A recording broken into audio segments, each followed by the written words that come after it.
Your Trapper Outdoors is brought to you by Who's Your Trapper Supply. K3 Outdoors, manufacturer of the Hags Bracket and Body Trap Spring Clip. Leatherwood Creek Trapping Scents. Who's Your Trapper Deer Scents. And Leatherwood Wildlife Art. Okay, welcome to Episode 8, Season 11, Here's Your Trapper Outdoors. On this episode, we will continue with our Kansas Trapline. Kind of a little bit of a different episode. Some weather issues that maybe we don't typically run into. After that, we'll go to our semi-live, and then we'll finish out the season with the Arkansas Trapline.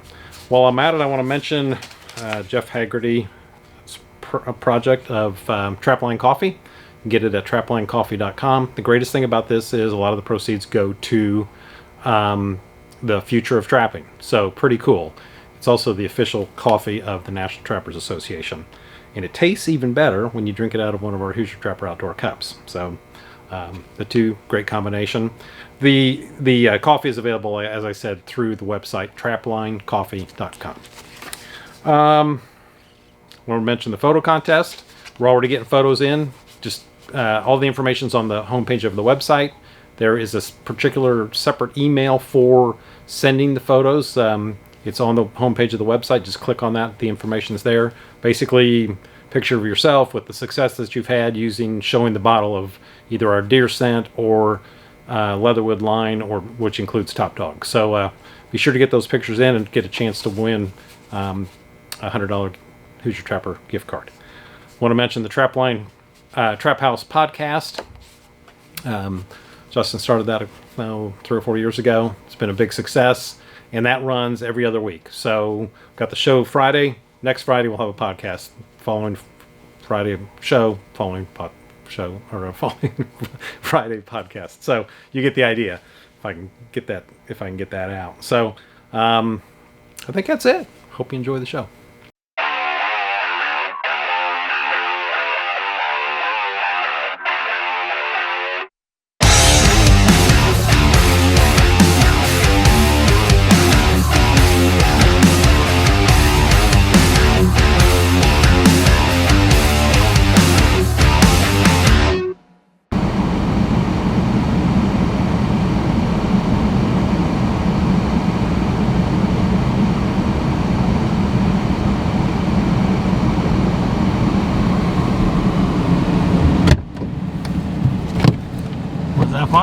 That was not fun. What do we got? Check day 7. We're getting the full Kansas experience. So yesterday it was 55 and sunny and maybe 60, and today we're below zero wind chill, snow, serious wind. So anyways, we'll see what happens. We're just got to make the rounds, got to check traps. So Day 7. Got balled up too.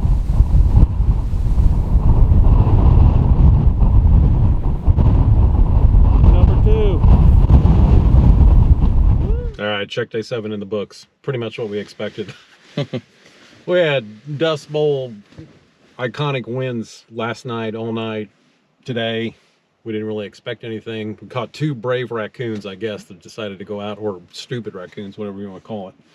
And that was it. So we pretty much knew when we started out this morning. Yeah, it was going to be rough today. Yeah. But tomorrow's going to be warmer. It's supposed to be calm. The wind will calm down. Cold tonight, warmer tomorrow, cold the next night, and then we've got to pull the following day. So yeah. But if that wind calms down quite a bit more, it still needs to go a long ways. But I think tonight would be a good night for animal movement. Yeah, I think so too. So I think so too. So I don't know. We'll see. I mean, obviously, got to meet your obligation as a trapper to check your traps every day, and we did that, even though it was very, very miserable. So yep. And there were 2 raccoons sitting in traps. So all right, keep you posted. Check day 8. First critter of the day. He says, I love Top Dog. Well, the wind calmed down, the snow stopped. There was a full moon last night, so we just kind of wondered how things would move, but We've checked quite a few empty sets so far. We're good at that. But here we go. Got a coyote. Alrighty. Well, We're gonna remake that set. We got one more day here before we pull. So hopefully with all that attraction, all that smell, the eye appeal of the circle right on this 2-track, might bring us in another one. So we'll see what happens. Got the remake here, right in the middle of the catch circle. We got this set punched in here. I had to punch in a little plug hole there, put some liquid fox and coyote bait in there for the remake. Got plenty of smell here. Smells like a coyote for sure. And it's an ugly one. Yeah, it is an ugly coyote. It's an ugly coyote, but it's a coyote nonetheless. You'd think we were in Indiana. Yeah, exactly. That's not no western there. That was a beautiful morning. Especially It after yesterday. That was absolutely miserable Yep. yesterday with the wind and everything. So it's nice to get back to normal.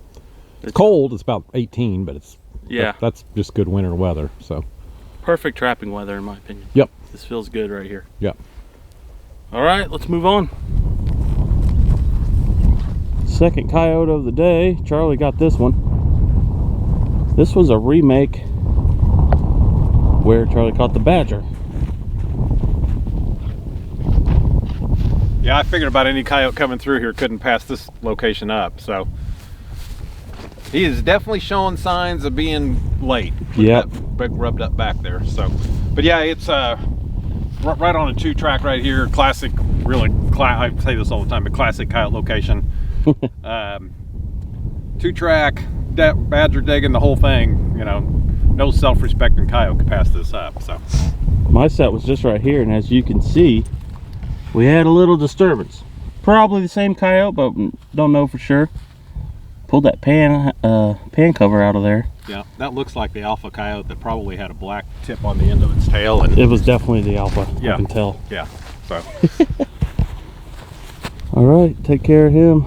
The badger already dug the grave for the coyote, and he's laying in it. all right, so we got this ground is super hard here. It's like concrete almost. The badger was able to dig that hole right there, but even still, it is really hard ground. So there's no depth to this hole. I got a little bit of a depression here.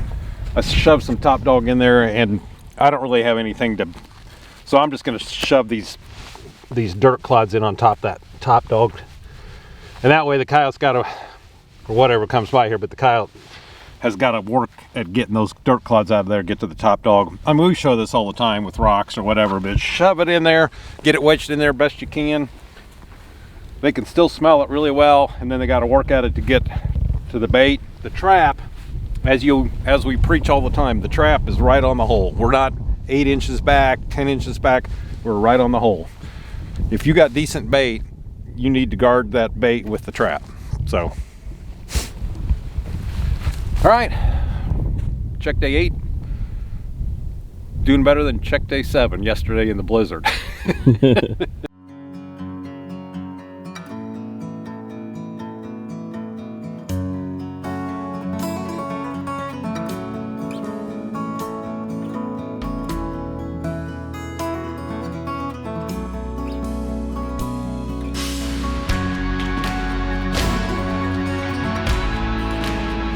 Hags Trapping Products by J3 Outdoors, the most versatile and efficient trapping devices on the market. Okay, Q&A. So I've got a couple here I'm going to address. So I guess I had mentioned, in one of the email newsletters that now's the time to trap, weather's great, whatever. And then in the past had said here in Indiana, October 15th is too early to start trapping.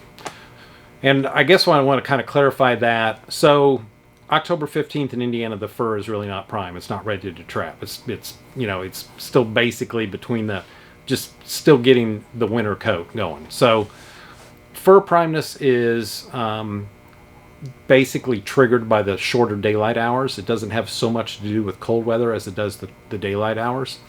And as obviously the days get shorter, then the fur gets better.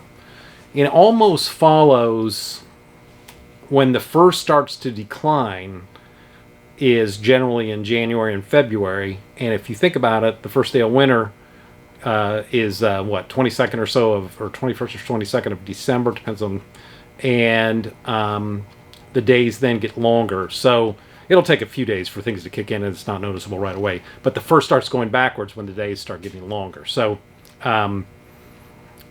that right there is probably somewhat coincidental, but it has a lot to do with just the furs beginning to wear out. So kind of interesting that that fur quality probably here in Indiana is late November, and probably the first 2 weeks of December is probably peak for most things, particularly coyotes, foxes, raccoons, that kind of thing. Once you get later than that, there's going to be some issues. Beaver and muskrat are good late. Back when we had gray foxes, they were good most of the season. The thing that I'm going to mention is that right now fur prices there's very little interest in fur, so the fur market's not very good, and it will take really good quality skins to get any type of offer or price. So there's a couple ways to look at this, and I look at it from the standpoint of most of us just enjoy trapping. Most of us look at it from a recreational standpoint. We're trappers, that's what we do when it comes this time of year. I'm just going to trap when I'm able to fit it in, when I've got time. And if your time was October 15th and you're out there having a good time, more power to you. That's just fine. Just and you will know that fur is not going to be worth a whole lot of money if you can get an offer at all. So just trap when you can, fit it in when you can. I will say too, for those of you that sometimes you have in the back of your mind, well, I'll wait until the fur gets fully primed, and then the weather will shut you down. So the northern states run into that. When they first start trapping, maybe it's not fully primed, but they a month later they may be completely weathered out. So I talked to a friend of mine today. He's in Wyoming, and it was super cold, single digits, snow on the ground. And he's you can still function.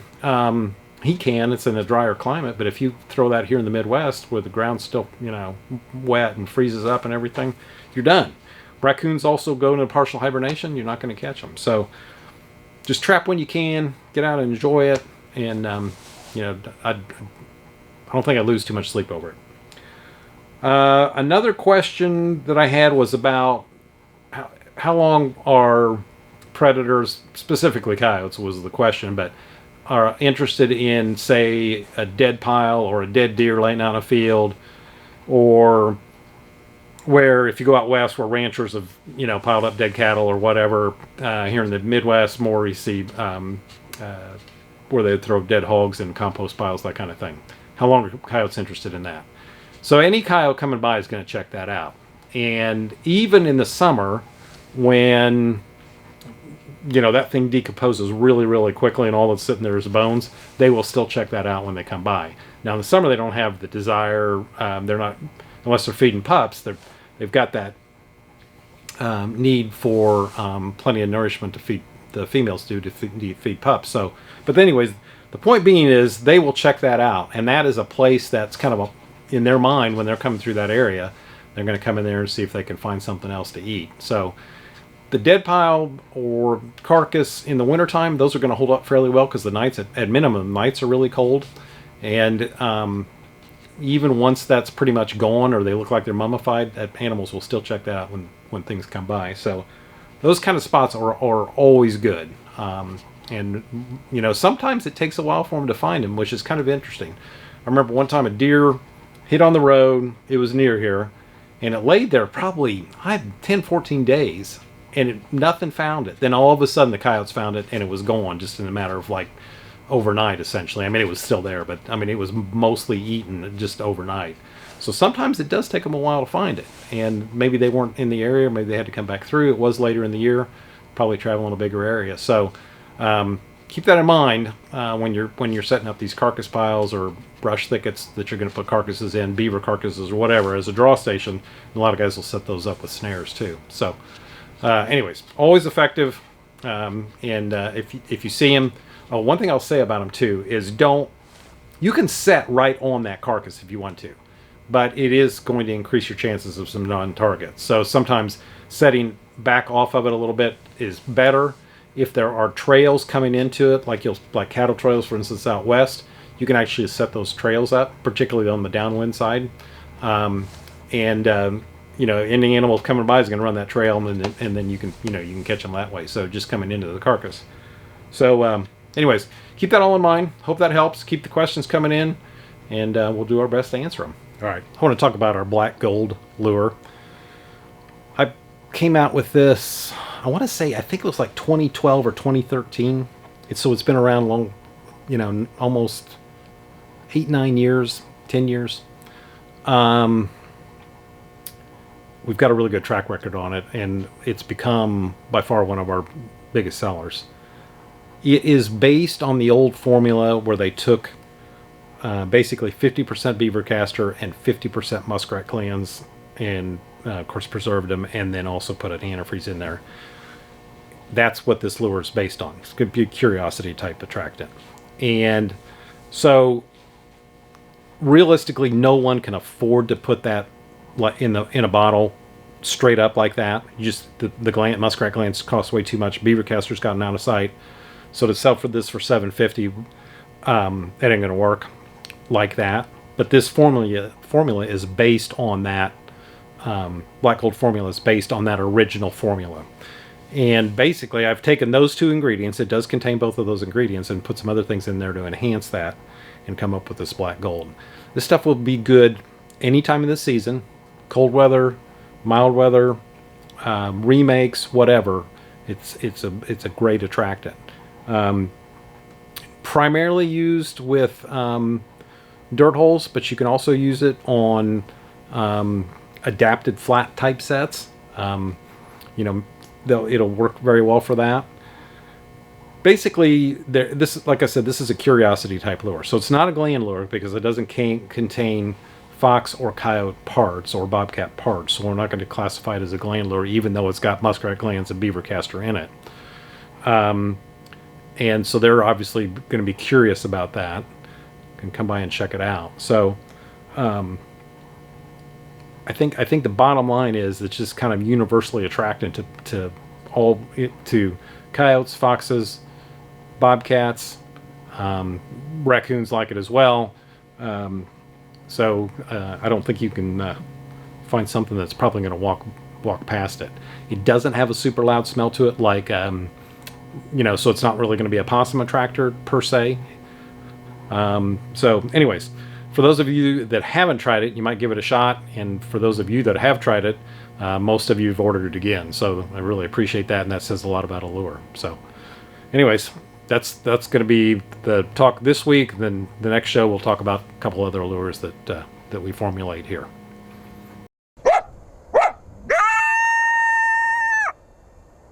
Top Dog Predator Bait.